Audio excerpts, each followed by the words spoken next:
My name is Brendan Adair-Smith.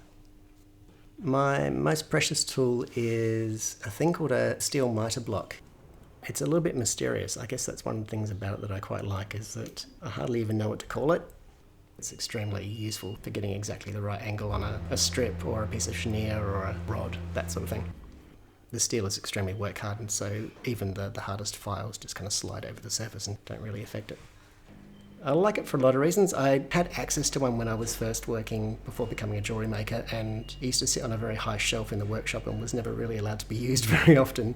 I didn't know what it was called, and I eventually one day sort of saw one in a tool catalogue, and I thought, that's amazing. And I couldn't afford one, of course, but I did tear the page out, and I kept a picture of this little mitre jig in my wallet for about 10 years. And anyway, many years later, I was working at Studio Ingot, and they had received a tool catalogue in the post, and they were flipping through idly, and they sort of flipped to the page where one of these things was, and I went, oh my God, there's that thing. And I pulled out my wallet and I had the same picture, and I said, look, this is the one I've always wanted.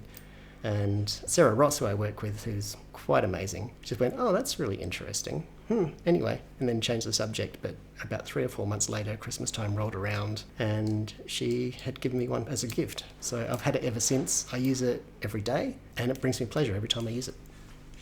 I'd say I use this at least, if not daily, every other day, I would say. Initially, when I first got it, it was a very, very precious thing to me. I think maybe for the first year or two, it sat there with me, barely able to even use it because I was almost scared of putting a blemish or a mark on it. But since then, it's become increasingly essential to me over the years. I'm not quite as careful with it as I used to be. I find now that I'm familiar with it and I realise how strong it is and what it's capable of, I find I'm a little less delicate with it. I love this little tool. It makes me happy every time I see it. It's the shape of it, it's almost got a face to it, it's got personality, it's got a character that I really like. It doesn't feel cold in the hands, it's small enough that it changes temperature as you hold it. Sometimes, particularly in the work environment here in this workshop, it can be extremely cold in winter times. Handling a lot of steel tools, you can get pretty frozen pretty quickly, but this one's very good. It's pocket-sized, I love that. It's a little friend.